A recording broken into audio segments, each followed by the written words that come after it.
আসসালামু আলাইকুম সবাইকে। তো তোমরা ইতিমধ্যে জানতে পারছো যে আমাদের লাস্ট আওয়ার বইটা পাবলিশ হয়েছে এই মাসেই। তো এই বইতে আমাদের একটা টপিক আছে চেঞ্জিং সেন্টেন্স। তো এই বইতে টপিকটা কিভাবে আমাদের সাজানো আছে, তোমরা কিভাবে পড়বা এইগুলো আমরা বিস্তারিত দেখব, ওকে? তো দেখো আমাদের কিভাবে কি আছে একটু দেখি। তো তোমাদের মূলত চেঞ্জিং সেন্টেন্সে টোটাল আমাদের এই যে কয়টা টপিক থেকে প্রশ্ন করা হয়, ঠিক আছে? এখানে টোটাল ৫ টা প্রশ্ন এবং ৫ টায় ৫ মার্ক। তো আমাদের এখানে প্রত্যেকটা রুলস এর মধ্যে হিউজ পরিমাণ রুলস আছে, ওকে? তো এইখানে আমরা এত রুলস পড়বো না। এত রুলস পড়লে তোমাদের মাথায় থাকবে না। তো এইজন্য আমি দেখো এতগুলা রুলস তোমাদের পড়তে হবে। তো এতগুলা রুলস তো পড়ার কোনো প্রয়োজন নাই মাত্র ৫ মার্কের জন্য। আমি এই বইটা এমনভাবে সাজাইছি যাতে তোমরা খুব কুইকলি এক নজর দেখে পড়া হয়ে যায়। এইভাবে মূলত দেখো। আমাদের প্রশ্নগুলা কিভাবে স্যাররা করে। আমাদের মূলত দেখো অ্যাফার্মেটিভ থেকে নেগেটিভ বলে। আবার বলে নেগেটিভ থেকে অ্যাফার্মেটিভ করতে। তো ধরো আমাদের অ্যাফার্মেটিভ থেকে নেগেটিভ তোমরা করলা। তো এটার জন্য অনেকগুলা রুলস পড়া লাগবে। আবার নেগেটিভ থেকে অ্যাফার্মেটিভ সেম বিষয়, তাই না? মানে ধরো এইখানে তোমার ১, এখানে আছে ২। ১ম ধরো হেঁটে তুমি ২ এর কাছে গেলা, আবার তোমার ২ থেকে ১ এর কাছে আসতে হবে। তো এই বিষয়গুলোর জন্য তোমার ডাবল রুলস পড়ার তো কোনো প্রয়োজন নাই, তাই না? একটা রুলস এর মধ্যে একটা টেবিলের মধ্যে তোমরা এই ব্যাপারটা শিখে ফেলতে পারবা। তো ধরো এখানে আমাদের প্রশ্নে দেয়া থাকবে ধরো অ্যাফার্মেটিভ, ঠিক আছে? অ্যাফার্মেটিভ সেন্টেন্স এরকম দেয়া থাকবে যে সেন্টেন্সে অক্সিলিয়ারি ভার্ব থাকলে কি করতে হবে? অর্থাৎ আমাদের এই যে এখানে যদি অক্সিলিয়ারি ভার্ব থাকে তাহলে কি করতে হবে? নট বসাইতে হবে। এইগুলা আমাদের বিস্তারিত বসায় রুলসটা দিয়ে এইগুলা আমাদের মূলত চেঞ্জিং হইছে, তাই না? তো দেখো, এটা গেল হলো তোমার অ্যাফার্মেটিভ থেকে নেগেটিভ করার রুলস। তো এই রুলস এর মধ্যেই তোমরা নেগেটিভ থেকে অ্যাফার্মেটিভ করতে পারবা। অর্থাৎ ধরো এই যে এখানে এইটার হবে কি উল্টা। ঠিক আছে? উল্টা। অর্থাৎ তোমরা যখন যদি অ্যাফার্মেটিভ টু নেগেটিভ করতে পারো তাহলে নেগেটিভ থেকে অ্যাফার্মেটিভ ইজিলি করতে পারবা। অর্থাৎ এই টেবিলে যতগুলো রুলস আছে এই রুলস গুলা মানে ডাবল হবে, হ্যাঁ? অর্থাৎ অ্যাফার্মেটিভ থেকে নেগেটিভ এবং নেগেটিভ থেকে অ্যাফার্মেটিভ। তো তোমরা জাস্ট একটা রুলস যদি ভালো করে বুঝতে পারো তাহলে অ্যাফার্মেটিভ থেকে নেগেটিভ করতে পারবা, আবার নেগেটিভ থেকে অ্যাফার্মেটিভ করতে পারবা। জাস্ট এইগুলা এই রুলস গুলো একটু মাথায় রাখবা। আর এইগুলা একটু ভালোভাবে চর্চা করলে হয়ে যাবে আশা করি। তো এইভাবে দেখো প্রত্যেকটা রুলস আমাদের সুন্দর করে সাজানো আছে কিভাবে তোমরা করবা প্রত্যেকটা দেওয়া আছে। ঠিক আছে? তোমাদের বোর্ড প্রশ্নে যেগুলো আছে সেগুলো আমার দেওয়া হয়েছে। এবং তোমাদের যদি অতিরিক্ত কিছু আছে সেগুলো এড করে দেওয়া হয়েছে, ওকে?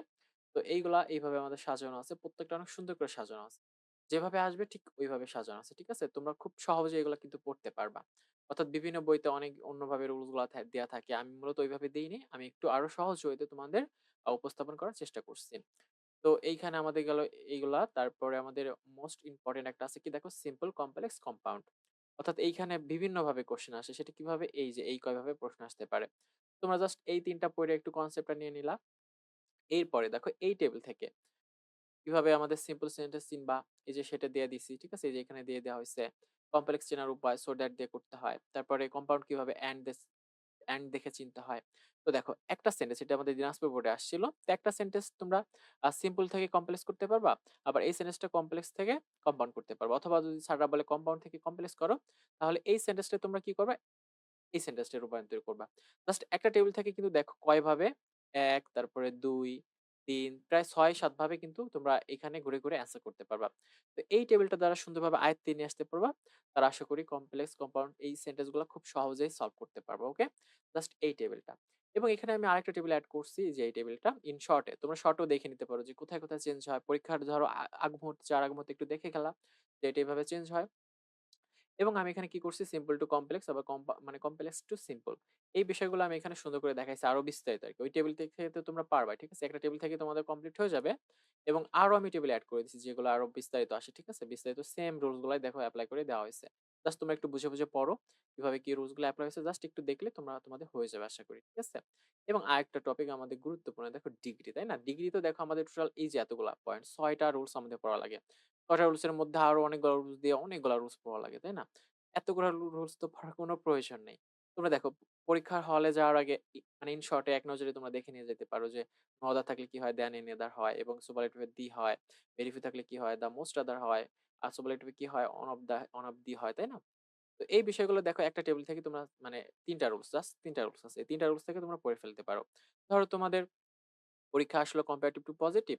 অর্থাৎ তোমাদের এটা হলো কম্পারেটিভ। কম্পারেটিভ থেকে কিসে যাইতে হবে? পজিটিভ এ যাইতে হবে। তো তোমরা কি করলা? এই রুলসটা এভাবে পড়লা।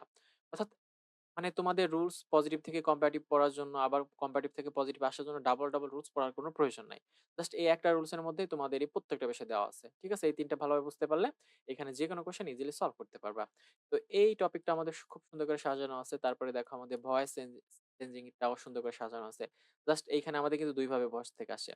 অ্যাক্টিভ থেকে প্যাসিভ করতে হয়, আবার প্যাসিভ থেকে অ্যাক্টিভ করতে হয়। ঠিক আছে? তো জাস্ট তোমরা এই টেবিলটা ভালোভাবে মনে রাখতে পারলে ভয়েস শেষ। ওকে?